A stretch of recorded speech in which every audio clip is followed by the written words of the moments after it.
Hoy seguimos con los personajes bíblicos. Las últimas semanas estuvimos meditando y buscando conocer un poco más y mejor la vida del patriarca Abraham.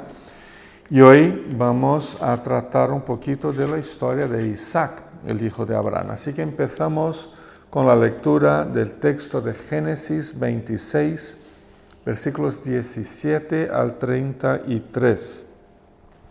Génesis 26, 17 a 33, dice la palabra: Isaac se fue de allí y acampó en el valle de Gerar, donde se quedó a vivir. Abrió nuevamente los pozos de agua que habían sido cavados en tiempos de su padre Abraham y que los filisteos habían tapado después de su muerte, y les puso los mismos nombres que su padre les había dado. Cierta vez, cuando los siervos de Isaac estaban cavando en el valle, encontraron un manantial. Pero los pastores de Gerar discutieron acaloradamente con los pastores de Isaac, alegando que el agua era de ellos. Por eso Isaac llamó a ese pozo Pleito, porque habían peleado con él. Después sus siervos cavaron otro pozo por el cual también se pelearon. Por eso Isaac lo llamó Enemistad. Entonces Isaac se fue de allí y cavó otro pozo, pero esta vez no hubo ninguna disputa. A ese pozo lo llamó Espacios Libres y dijo: el Señor nos ha dado espacio para que prosperemos en esta región. De allí Isaac se dirigió a Beerseba. Esa noche se le apareció el Señor y le dijo: yo soy el Dios de tu padre Abraham, no temas, porque yo estoy contigo. Por amor a mi siervo Abraham, te bendeciré y multiplicaré tu descendencia. Allí Isaac construyó un altar e invocó el nombre del Señor. Acampó en este lugar y sus siervos cavaron un pozo. Cierto día, Abimelech fue a ver a Isaac desde Gerar. Luego, acompañando de su consejero Ahuzat y de Ficol, el jefe de su ejército, Isaac les preguntó: si tanto me odiáis, que hasta me echasteis de vuestra tierra, ¿para qué venís a verme? Nos hemos dado cuenta de que el Señor está contigo, respondieron. Hemos pensado que tú y nosotros deberíamos hacer un pacto, respaldado por un juramento. Ese pacto será el siguiente: tú no nos harás ningún daño, ya que nosotros no te hemos perjudicado, sino que te hemos tratado bien y te hemos dejado ir en paz. Ahora, el bendecido del Señor eres tú.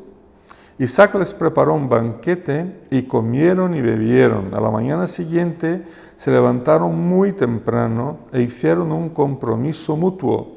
Luego Isaac los despidió y ellos se fueron en calidad de amigos. Aquel mismo día los siervos de Isaac fueron y le informaron acerca de un pozo que había cavado y le dijeron: hemos encontrado agua.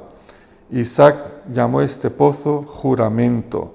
Por eso la ciudad se llama Beerseba hasta el día de hoy. Amén. Pues de Abraham se dice que fue el padre de los judíos, ¿no? Lo cierto es que desde los días del apóstol Pablo, en el siglo I de nuestra era, a Abraham se le considera el padre de todos los que creemos en Cristo. Abraham es nuestro padre. Nosotros, como iglesia de Dios, como pueblo de Dios en esta tierra, somos el pueblo del Señor. De hecho, ha sido el más importante de los tres patriarcas, ¿no? Abraham, Isaac y Jacob. El más importante de ellos, de hecho, fue Abraham. Sus historias, como lo hemos visto las semanas pasadas, están llenas de significado para nosotros y llenas de una experiencia profunda de fe. Luego tenemos también a Jacob como otro de los patriarcas y que tiene un buen listado de historias de fe impactantes. Por ejemplo, el sueño de la escalinata, la lucha con Dios, el cambio de su nombre, la reconciliación con su hermano y otras historias muy interesantes y también llenas de significado para nosotros. Y entre estos dos, Abraham e Isaac, Abraham y Jacob, pues entre los dos está Isaac. Comparativamente hablando, poco se escribe acerca de Isaac, aun siendo uno de los patriarcas de la fe cristiana. Aunque Isaac estuviera vivo durante todo el periodo que comprende los versículos 21 a 36 de Génesis, Abraham y Jacob son los personajes sobre los que más datos nos ofrece el libro de Génesis. Es interesante observar que en este capítulo 26, este capítulo, digamos, es el único en que Isaac es el actor principal, el personaje principal de los acontecimientos. Sin embargo, Isaac estableció un fuerte vínculo de fe entre su padre Abraham y su hijo Jacob, por el que se le transmitió la promesa divina de que de ellos surgiría un pueblo, Israel, y luego la iglesia, que entonces sería de bendición a todos los demás pueblos y familias del mundo. Mirando la vida de Isaac, abuelo de pájaro, vemos que curiosamente es como si fuera un doble de su padre Abraham, o como se dice, de tal palo, tal astilla, ¿no? Pues sale básicamente sus historias y su vida es como si fuera una repetición de lo que ha vivido su propio padre. Si no, veamos, Rebeca, su esposa, era estéril. Isaac oró a Dios por un hijo como hizo su padre. Ha sido durante un duro tiempo de hambruna sobre la tierra que, al igual que Abraham, la promesa divina fue confirmada en su vida. Sus experiencias con Abimelech de los filisteos fueron también muy parecidas con las experiencias de Abraham con el Abimelech de los filisteos de su época. Incluso lo de presentar socialmente a su esposa como si fuera su hermana. Igualmente tuvo problemas Isaac con pastores de ganados de la zona y por fin pudo establecer una alianza de paz y de apoyo militar con sus vecinos, al igual que lo hizo su padre. Algunos llaman al capítulo 26 de Génesis de esta historia, el único capítulo en que Isaac es el protagonista, algunos lo llaman de una miniatura de la vida de Abraham. Sin embargo, como persona diferente de su padre, que era Isaac, aunque compartiendo muchas situaciones parecidas, Isaac ha sido un siervo del Señor, que le obedeció y que siguió su palabra, teniendo siempre en la mente y en el corazón la promesa divina de que sería la semilla de un gran pueblo que hoy somos nosotros los que creemos en Cristo Jesús. El pueblo que traería a todo el mundo el mensaje vivo de la gracia redentora de nuestro Dios. E incluso esa vida de fe y de servicio a Dios fue reconocida oficialmente por los propios vecinos, por los propios moradores ahí de toda la zona, ¿no? Cuando le dijeron en el acto formal del establecimiento de una alianza entre ellos, cuando le dijeron, ahora el bendecido del Señor eres tú. Antes ha sido tu padre, ahora el bendecido del Señor eres tú. Reconociendo con esto la gracia de Dios en su vida y la herencia de fe que le dejó su padre Abraham. De esta corta narrativa de la vida de Isaac, ¿qué podemos aprender? ¿Qué caminos de fe vemos en su vida? Pues tenemos aquí al menos tres lecciones que podemos aprender. La primera tiene que ver con la transmisión de la promesa. En primer lugar, creo que debemos poner nuestra atención a la transmisión de la promesa divina en la vida de los patriarcas. Muchas veces pensamos que todo lo que está escrito en la Biblia se transforma automáticamente en una promesa divina que le obliga a Dios a cumplirla sí o sí en mi vida.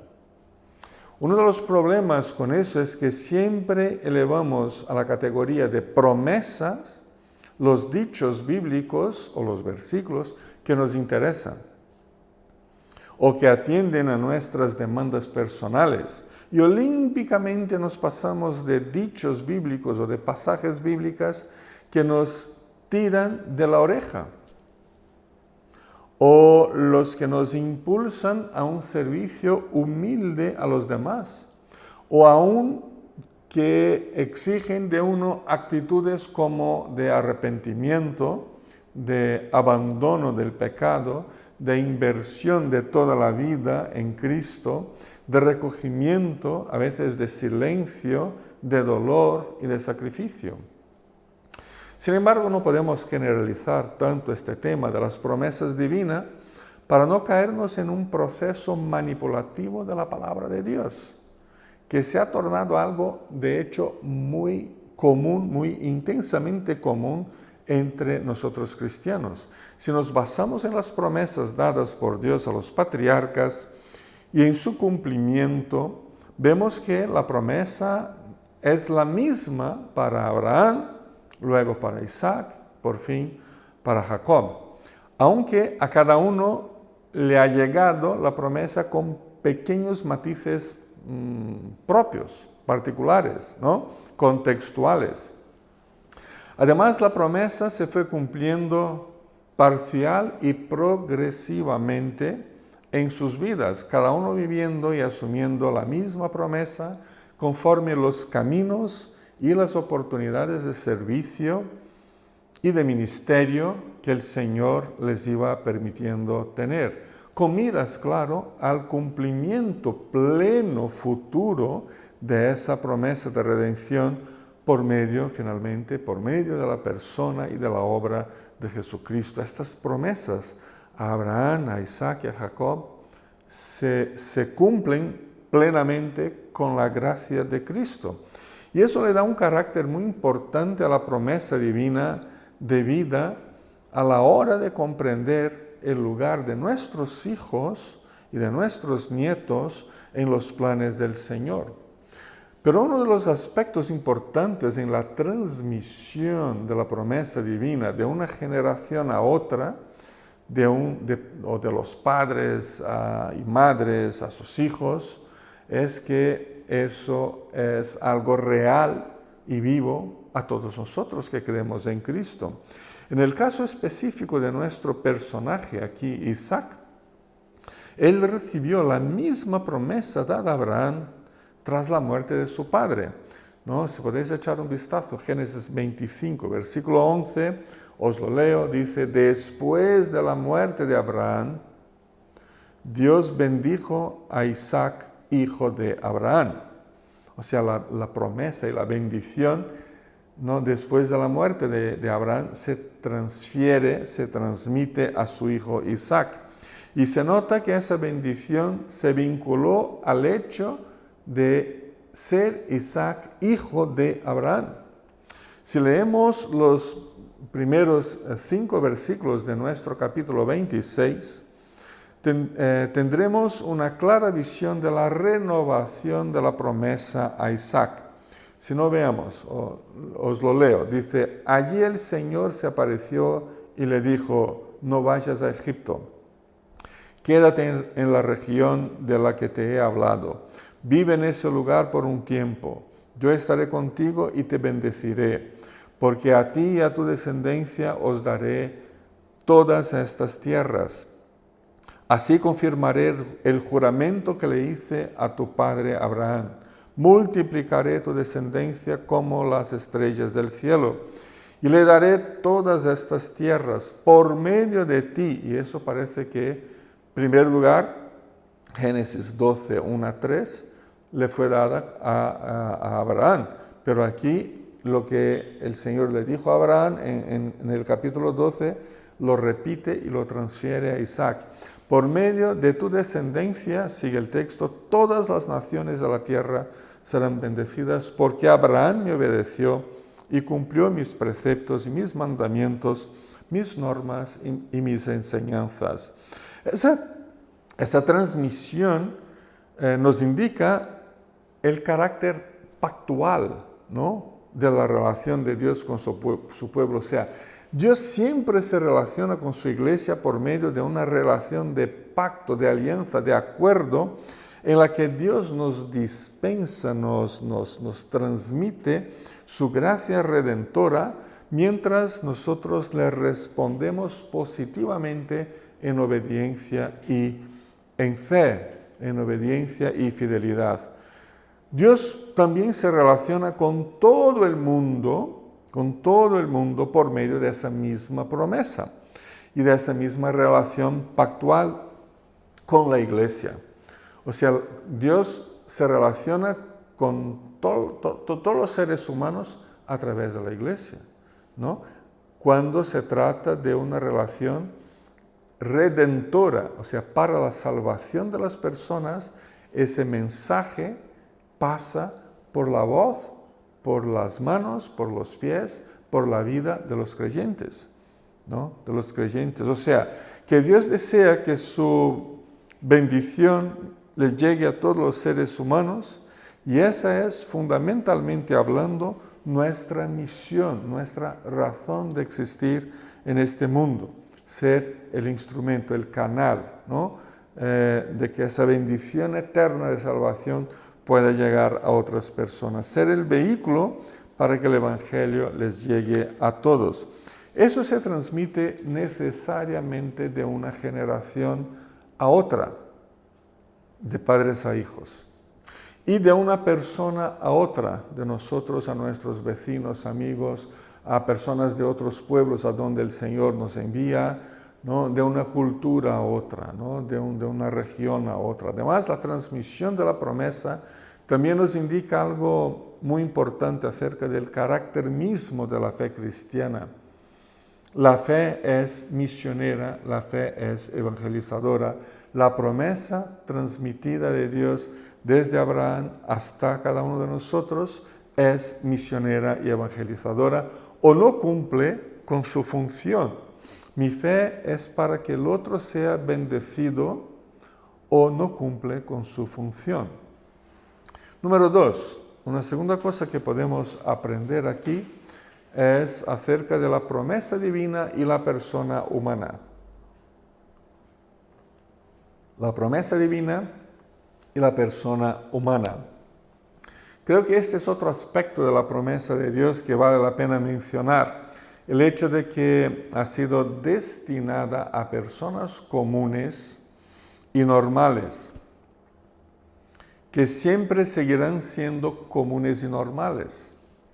Hay un sentimiento general, ¿no?, de que los hombres y mujeres portadores de la promesa divina, como si fueran una casta espiritual superior, ¿no?, formando un grupo reducido de creyentes sobrehumanos, ¿no?, como X-Men de la fe, a los que no se les puede llamar a la puerta la enfermedad, jamás.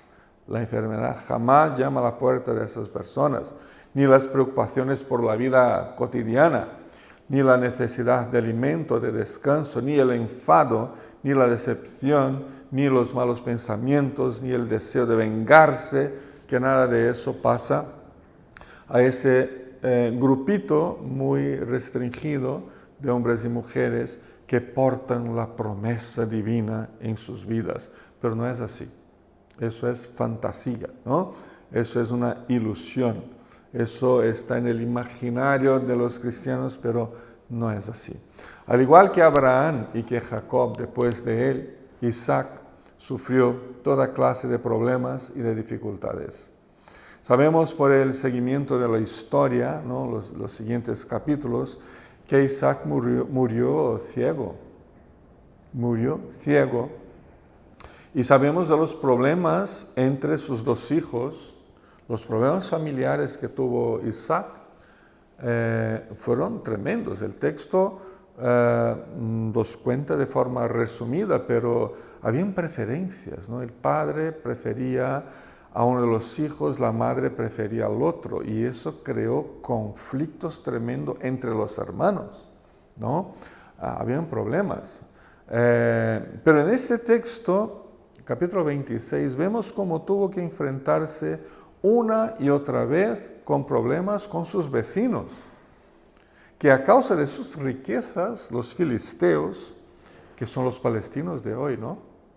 Los filisteos le tenían envidia y contendían con él por los pastos y por el agua, que lo obligó a moverse constantemente de una región a otra, de un lugar a otro, buscando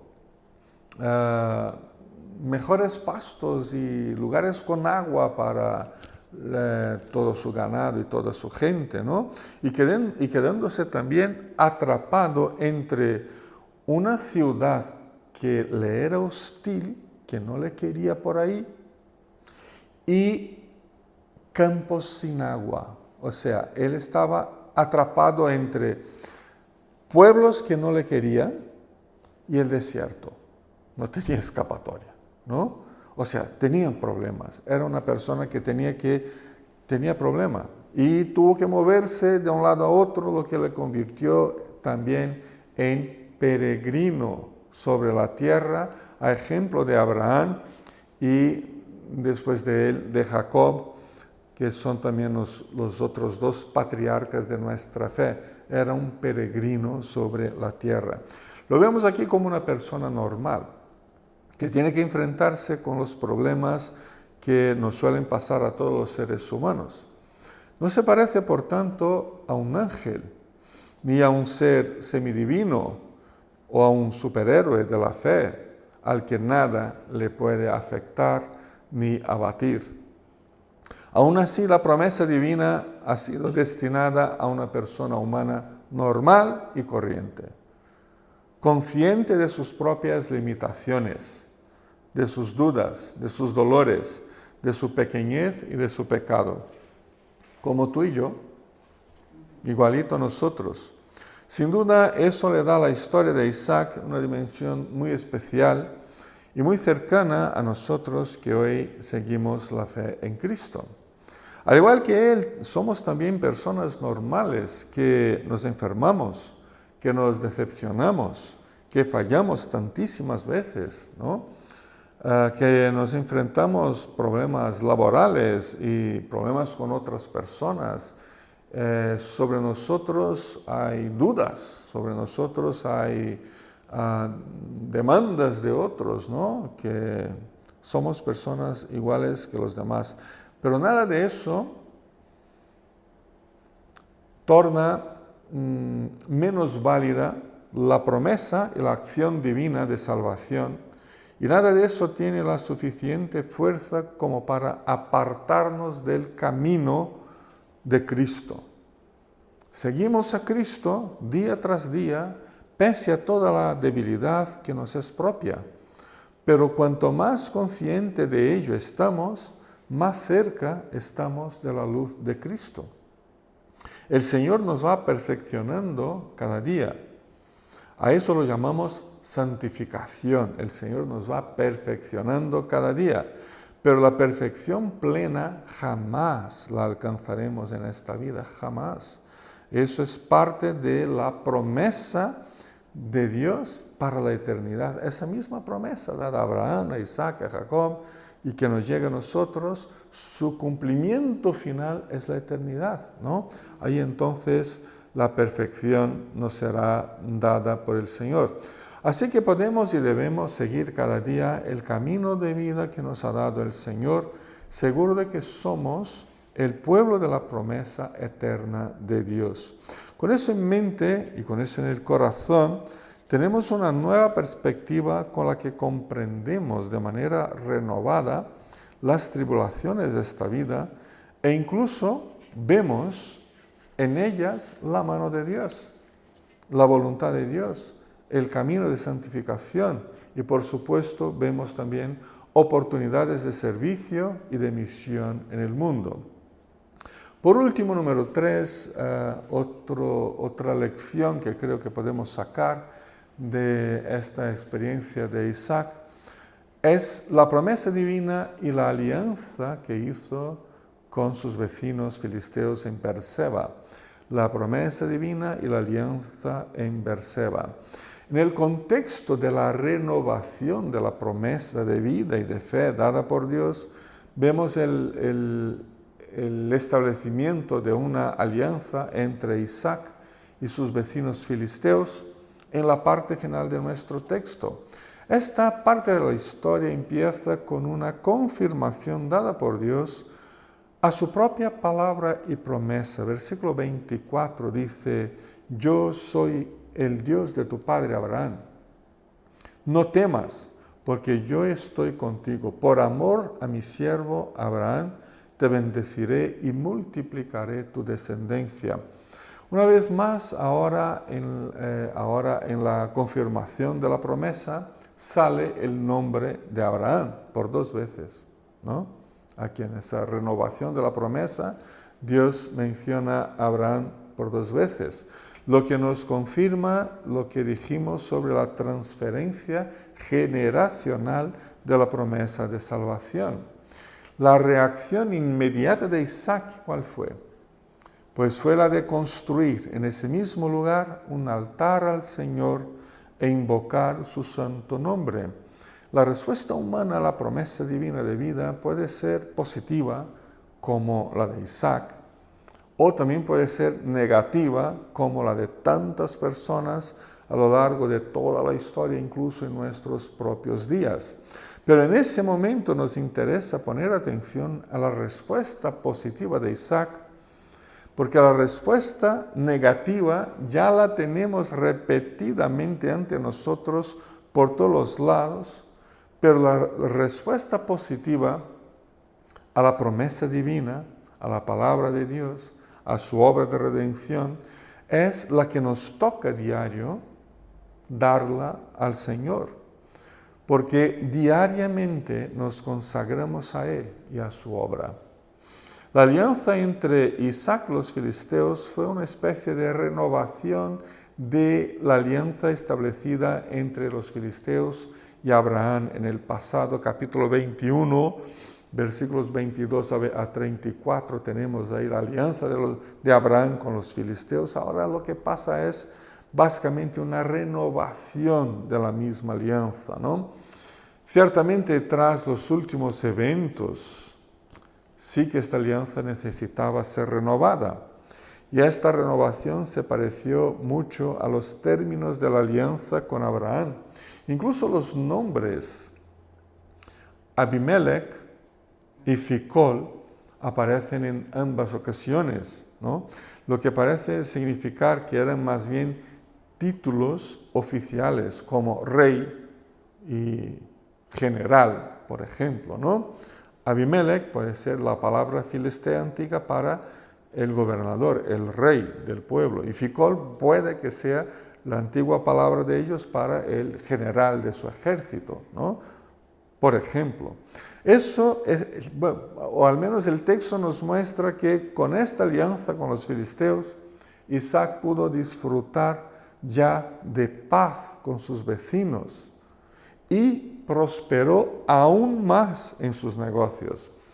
En muchos sentidos, esa paz y libertad de poder convivir con sus vecinos ha sido un camino para que la bendición de Dios les llegara también a los filisteos en aquella generación, porque la alianza se estableció por iniciativa de los filisteos que temían que con el poder militar que ya tenía heredado de Abraham y Isaac, ¿no?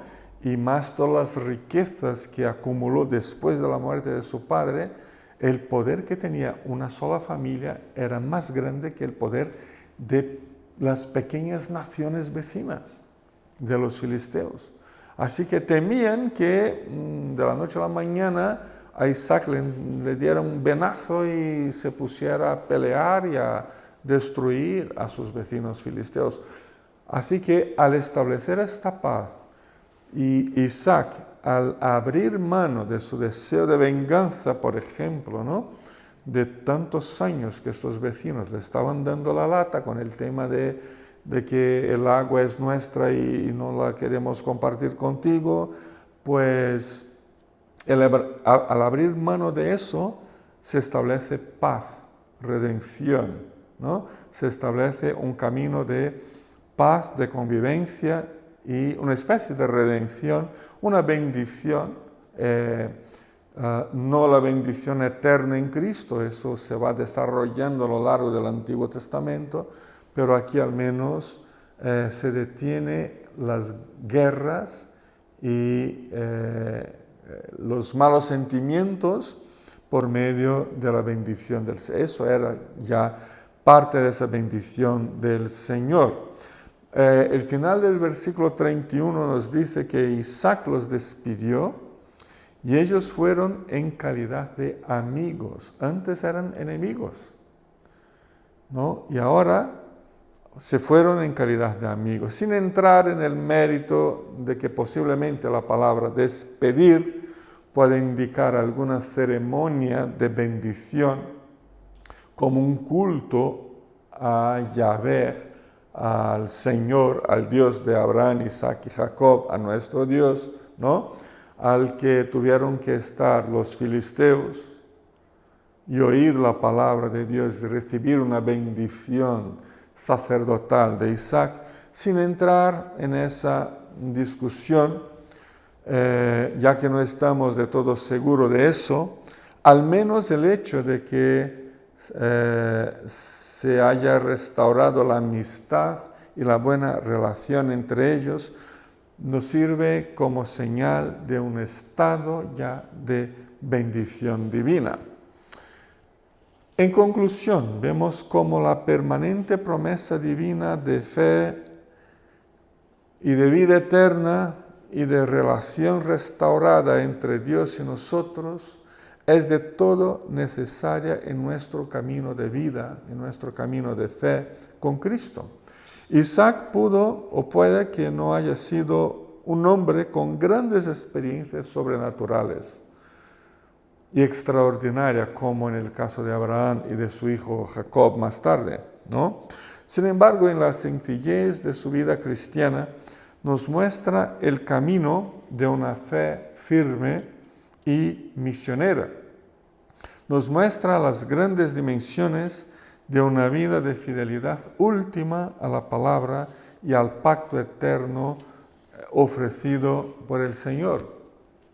Seguimos como Isaac el camino de Cristo cada día y en medio a cada situación que nos toca vivir, seguimos el camino de Cristo, atentos a la transmisión de la fe a nuestros hijos, a nuestros nietos, a la próxima generación de creyentes, atentos también a nuestras propias debilidades y pecados como seres humanos que somos, y atentos a las oportunidades de vivir en paz y amistad genuina con otras personas para poder serles de anuncios vivos del Evangelio eterno de Cristo a todas ellas.